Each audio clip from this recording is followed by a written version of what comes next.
Hey there, I'm Tash, I'm Damo. and together we'd like to bring you this week's episode of the Barry Chronicles. Season 2. And now you can see us. Which is really scary. And yeah, scary for us as well. Yes. So, and these are not little, I don't know, zap collars. These are homing devices. It's our microphones. Yeah. God, very techy. We have. Yeah. And as you can see, I'm just going to be my absolute self. So that's just how it is. Anyway, we thought today we would talk about numbers. And we all know that on the bariatric journey, there can be a real focus on numbers. Yes, we get fixed on it, on whether the scales are moving, what numbers they're showing, numbers on our tape measures. Number. It all Numbers. seems to be about the numbers. The number of our protein count, how many mils of water we are drinking, how much fat we are consuming, Carbs. how many grams of carbs we are having. Everything can be really, really fixated on the numbers. So we thought that we would talk about this, and I'd like to read you a post that is from Bariatric Support Australia. It was one that I wrote back in September of 2022. Holy poo on a pretzel. The scales are not moving. What the actual fuck do I do? It happens to all of us. Now, one time or another, everyone that goes on this type of journey towards a particular number on the scale will have a time where nothing happens. Yep. Nothing at all. I know it happened to me, probably a little sooner than I was expecting, actually. I was one of those people who lost big numbers on pre-op. Yep. I was down nearly 12 kilos in 2 weeks. Amazing. And I felt like a motherfucking rock star. I was like, woohoo! I'd added it up, Damo. I'd added it all up.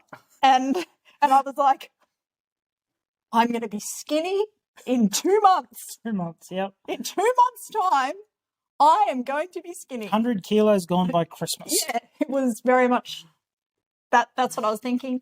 I didn't say it out loud, but my internal talk was very much that way. Well, at this rate, I'll be at my goal weight, which was actually just to have one chin, in 3.5 months, which was before Christmas. Did you find that internally that might have been the conversation, but externally it was all, I'm doing this for my health? Oh, definitely. And, it's not about the numbers on the scales. Yeah. Oh, absolutely. No, it's not about the numbers. It's all okay. We're working towards those fitness goals. We're working towards all of those things. But in my head, I was like, 6 kilos a week? Yeah, done. So I was doing the calculations in my head, and I was going to be done in 5 months. Oh, joy. Oh, rapture. Imagine being a size 12 by Christmas. That was my goal. Years of abuse undone in 5 months. 5 months. And you know what? I didn't make my goal that year.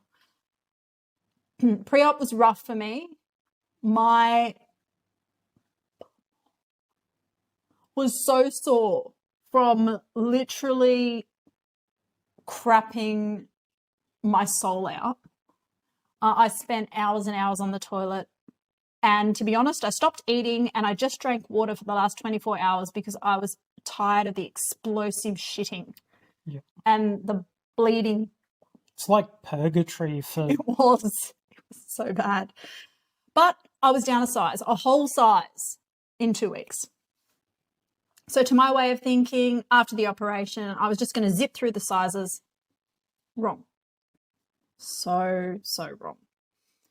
I came home from the hospital heavier than when I went in. Ouch. Yeah, heavier than when I went in. So 12 kilos. 12 kilos. Pre-op. Yeah.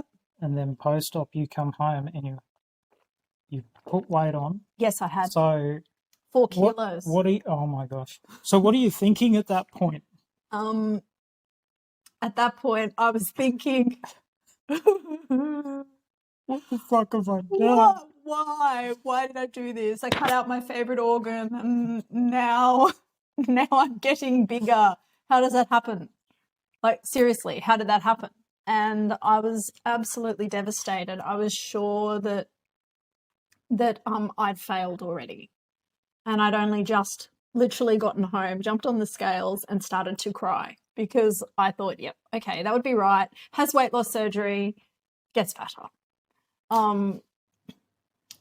It's the first thing that most of us do, though, is, you get home, I'm going to jump on the scale, see how much I lost in surgery, because they cut, well, for me, they cut 80% of my stomach out. So I actually had someone say to me, like, a week after surgery, how come you're still fat? I thought you had weight loss surgery. So they're going, you dumbass motherfucker. Yeah. All with a smile on my face and not actually swearing because of the moment that we were in. Yeah, the situation you were in. But, they're thinking, you must be the dumbest bastard. The dumbest, not the sharpest tool in that shed. But maybe the biggest tool in the shed. Possibly. So I came home from the hospital heavier than when I went in, and I went to my first dietitian's appointment. And honestly, that's another whole story. And we won't get into that today, but it was disappointing. And I know, so yes, I was healing, but I was totally gutted, both physically and emotionally. How does that even happen? I was sure that failure was coming at me. But eventually, the numbers started to move, and it took 6 whole weeks. Wow. 6 weeks. So for 6 weeks, I can remember very, very vividly, I was about 2 weeks post-op, and I called Damo, and I said, Damo, like, the scales aren't moving. And he says to me, well, it took a lot of years to come on, so it takes some time for it to come off. And all I wanted to do was go, bink, flick him in the head. What an idiot. What I wanted in that moment was sympathy. I wanted empathy. And what I got was practical, real, and not what I wanted to hear at all. So I wanted someone to commiserate with me. I'd lost my best friend. My stomach was gone. And it was taking a long time. I have learnt a lot since then. Quite often now I ask, do you want the answer or do you want sympathy and empathy? Yeah, to just, and I let people choose that because... Yeah, well, I do think that that's an important communication skill as well, because honestly, in that moment, I was so disappointed in myself, and I really thought that I was never going to lose weight. Obviously, I did, and for me, the weight loss went crazy at 7 months. We went through some things in our life, and I don't know if that triggered it. I think it probably did. I ended up with a stomach ulcer. I ended up with a lot of different things going on physically, and the weight just melted off of me. And I actually have ended up 30 kilos lighter than what my surgeon was expecting. And I've sat at this weight now solidly for nearly 4 years. Yep. So, yeah. So when we talk about the numbers, so the numbers on the scale, do you think that part of that obsession that we get with it is from like a social, cultural aspect that, we've sort of been ingrained with that, if we don't meet these certain numbers, then there's something wrong? Probably, I guess, to an extent. I think that, and this is just my personal opinion. No one has to agree with it, but My personal opinion on the numbers is that it's sometimes helpful to have a framework so that we can gauge a numeric value in terms of our progress. Yep. So for me, it was helpful in that respect. But during those times where the scales didn't move, during those times where I was down, during those times where I felt like nothing was going right, the numbers just felt overwhelming. Yeah. For me personally. Yep. And that's understandable, because it's another thing that how often have we associated that with an idea of success. Mm. And I think for me, it was always, we should be aiming to lose a kilo a week with whatever I was doing. And suddenly I've gone like 3 months without losing anything. And I was like, oh my gosh, I'm now failing. Yeah. But it wasn't failure at all. It was just living. Yeah, exactly. And I think that has become my focus in the years since surgery. So it's 5 years for me. It's nearly 9, or is 9? It's 9. It's now 9 for Damo.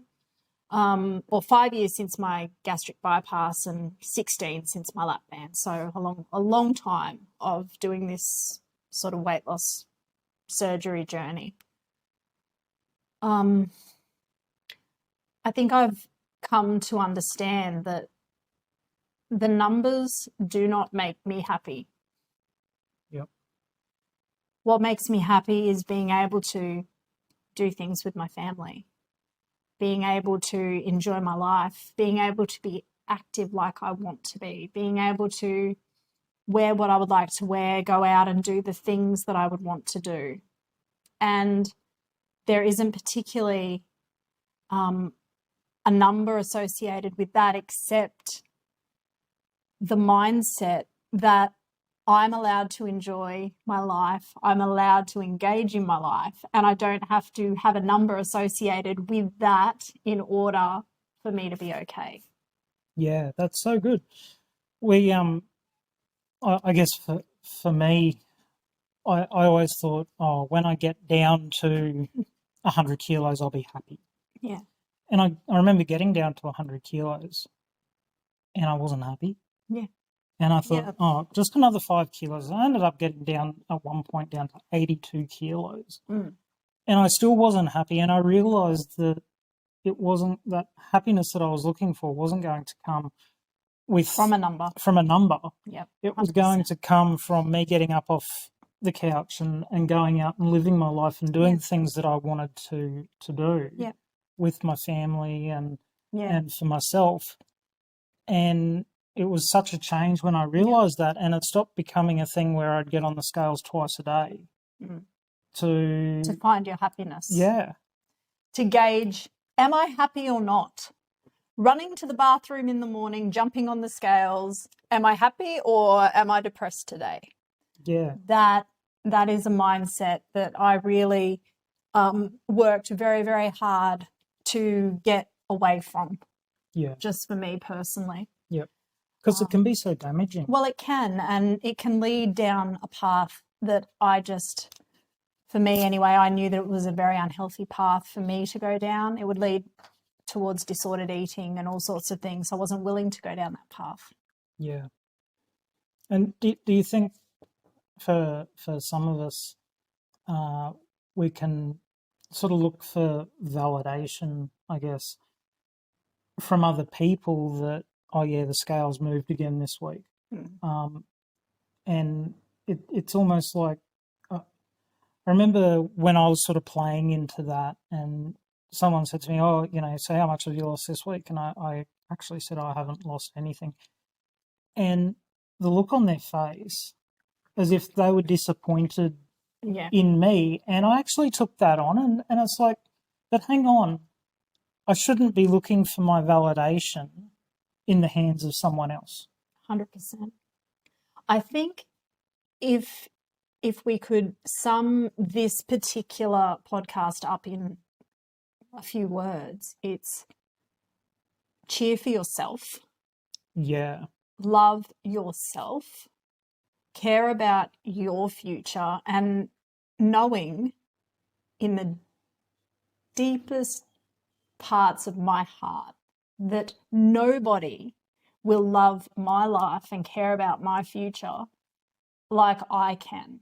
Yeah. And I am the one that is responsible for giving me the validation that I need. I don't need to look for it externally. Well, sometimes it comes that way, but sometimes it doesn't. And if we're always waiting for someone else to tell us that it's okay to be happy, then we're going to be waiting. Yeah. We have just as much right to be in the world, just as much right to be happy as anybody else.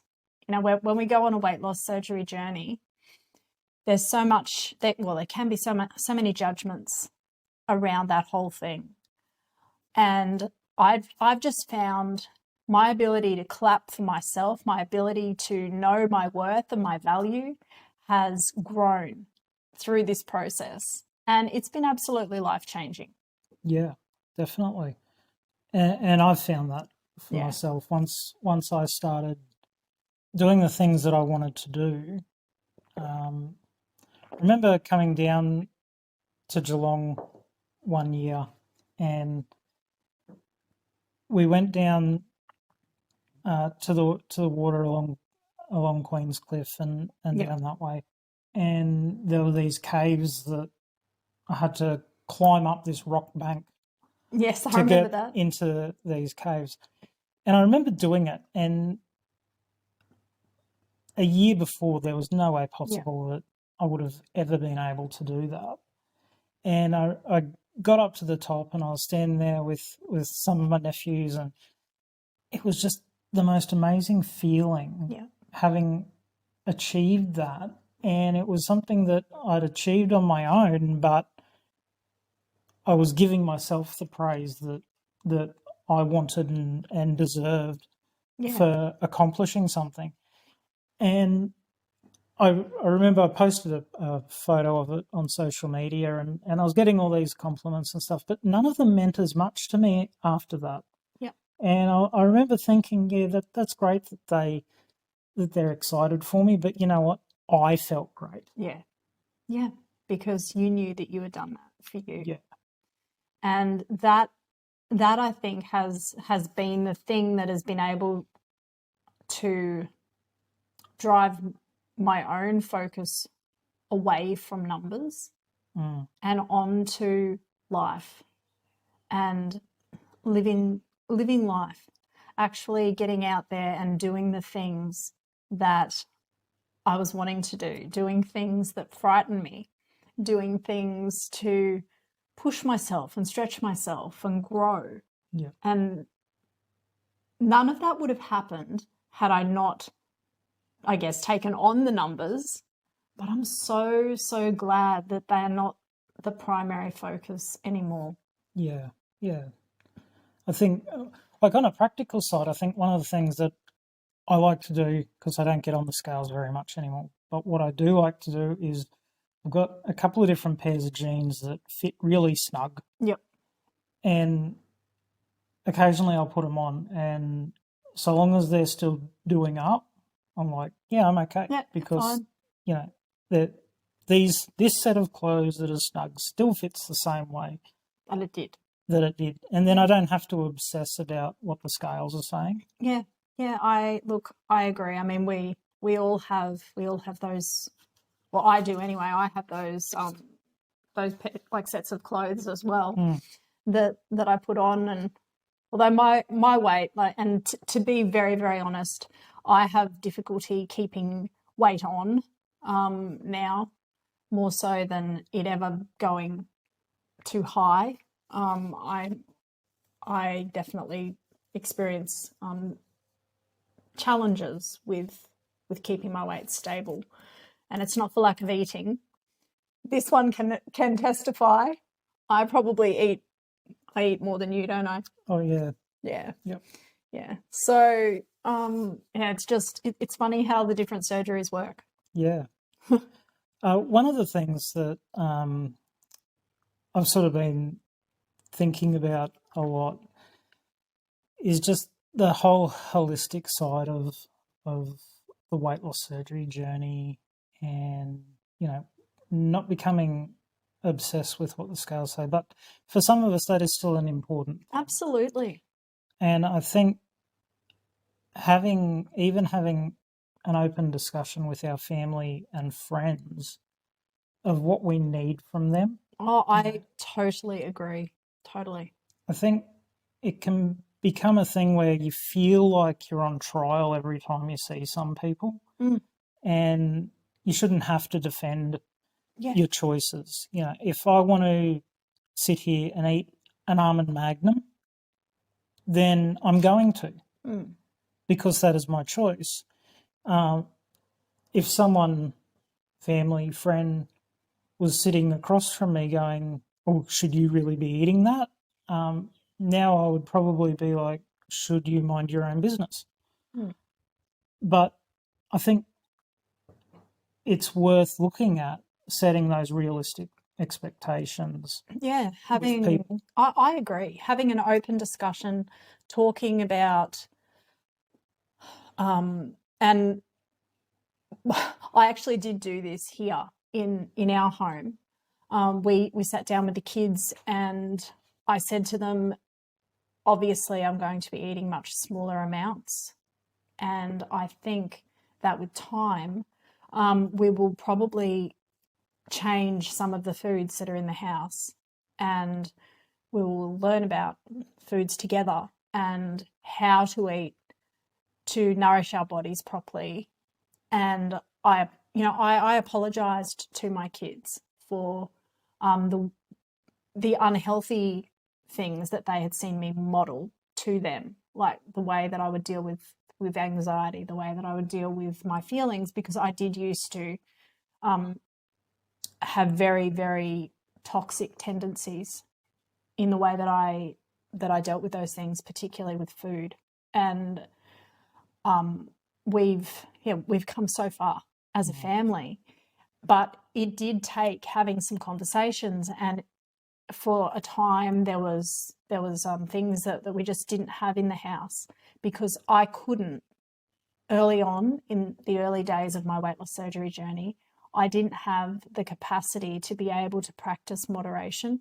Even though I'd had weight loss surgery and I couldn't eat the volume, it would still, I would still want to, and it would just send me on a spiral if those things were around. So we did go through a period of time where we just didn't have those things in the house, and everybody was very supportive. I've really got to say that everybody got on board and was kind and supportive of that.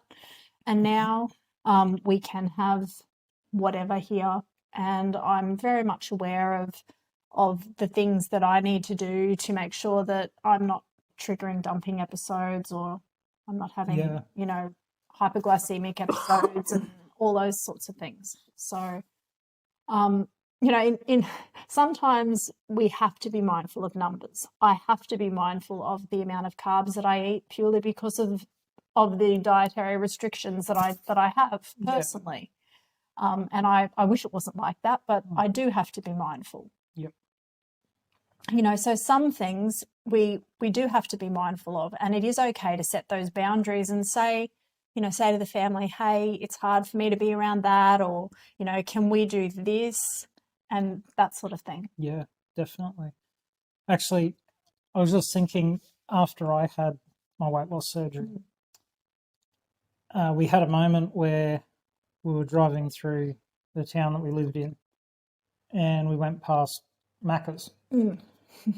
And our daughter, at the time, she was about 3,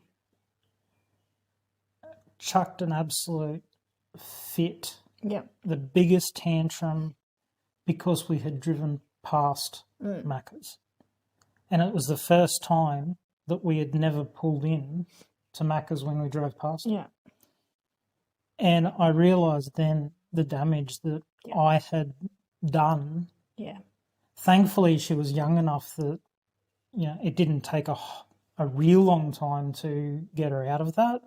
Yeah. But Kim and I had a discussion after that, and I said I didn't realise how often we we went to McDonald's. You know, not that there's anything wrong with the odd Maccas. No, not at all. And we do that weekly Yeah. as a family now. But it's not something that is, you know, a daily occurrence. And for us, it was every day. Yeah. Yeah. And sometimes 2 or 3 times a day for myself. Yeah. And we don't realise when we're in the middle of it. No. What we're modelling, what we're setting those that are looking to us for guidance, you know, up for. And this is certainly not a thing to feel bad or down or anything about yourself or, you know, anything that might have already happened. It's about looking forward. And that's one of the things I think that's been so powerful for me personally, is knowing that while that might have been who I was then, it is not who I am today. Yep. And we're allowed to change, we're allowed to grow, and we give ourselves the grace and the space to be able to do that and to be able to make those changes, and having the conversations with our friends, with our family, letting them know the sorts of language that even that you would like them to use. I mean, sometimes we don't want to be asked every time we see somebody, oh, how's it all going? How's your weight loss going? Yeah, yeah. I know it can become really tiring when people are constantly making comments about, oh, you've lost so much weight, or you're disappearing, and even that can become tiring. Yeah. I mean, nice to be noticed. Like it is nice when people notice, but it can also become very wearing and draining. So I found it helpful to discuss those things. For me, it was quite a strange situation, because those family members that were really close to me lived 2,000 kilometres away from me. So I had my very immediate family living in Geelong, but the rest of my family and friends, like close friends, all lived on the Sunshine Coast. Yep. And so the first time that I went back to the Sunshine Coast after my weight loss surgery and people saw me, they burst into tears, and not in a good way. Yeah. Like they were horrified because I was so thin. And that was really strange and upsetting for me. Yeah. One of the wonderful parts of that, our darling Pop, who was still with us at that time, he recognised me because I looked like I did when I was young. Yeah. And so that was just wonderful. But other people were just horrified. So there's just so many different reactions that people can have. Yeah. To our numbers. Yeah. And it's okay to set those boundaries. Yeah. And I think it's a good thing to do it when you notice it early on, so that it doesn't become a huge issue and, you know, we end up having an argument about it. It's like, hey, I'm just feeling this. Yeah. Yeah. And it doesn't have to be a huge, you know, family conference or something. I actually, did get the phone calls after that, you know, hey, love, are you sure I said, you know what, I really appreciate your concern. I'm fine. And that was it. Yep. Because we don't have to give our peace over to others either. Yeah. That's so good. Yeah. Thank you for sharing. Oh, you're welcome. Thank you. I've really enjoyed this and I love doing the video. Yeah, it's interesting. Yes. Yeah. So we want to know what you guys think. So, you know, feel free to let us know. Yeah, do all of the usual things. We have our email address, which is contact@barrychronicles.com. Some good news. Well, new news. We've got some interviews coming up with different people. Very, very exciting. We're actually recording one next week with an amazing member from the BSA community. So that's Bariatric Support Australia on Facebook. Yep. So I'm really excited about that. Me too. She's going to be sharing an amazing journey that she's had. And we've got a GP that is coming on to talk to us about their journey with the weight loss community and what they're doing, because they focus on weight loss and healthy eating and the whole holistic sort of lifestyle. And we've got a professor that's coming on to talk to us about what she's doing with a university and the whole bariatrics and running a register of all the bariatric surgeons, procedures that have registered with the university through Australia. So we're really excited about that. We really are. Very, very, very exciting times. And we can't wait to share it all with you. Something else that I was excited about. Yes. On more exciting things. This stuff right here. This. Pimp my salad. This beautiful bag of yumminess. I got mine, and there's all different flavours. There's an amazing one with coconut and... I don't know. Oh, you didn't get... Tash didn't get to try it because Steve ate it all. He did. He thought, oh, these are great. Like, look at all these new chips you have. And... They were your salad sprinkles. They were my salad sprinkles. They were my, like, coconut that's been infused with, like, bacon flavour. It's so good. And he didn't realise that they were sprinkles. He ate the whole bag. So he had a whole bag this big. But anyway, that's fine. So, yeah. But I've got mine and I'm not sharing. Yeah, he hasn't shared any. But this one is my personal favourite until I try the bacon one, probably. And I've been having this on yogurt. It does say that it's for salads, but I really like it on yogurt. So yeah, there you go. Gives it a nice zingy flavour. Yes, and it is gluten-free, vegan-friendly and keto-friendly. So get on that. Very good. Guys, we want to thank you all for listening and watching. Yes. And we hope you have an amazing week and stay safe. See you later.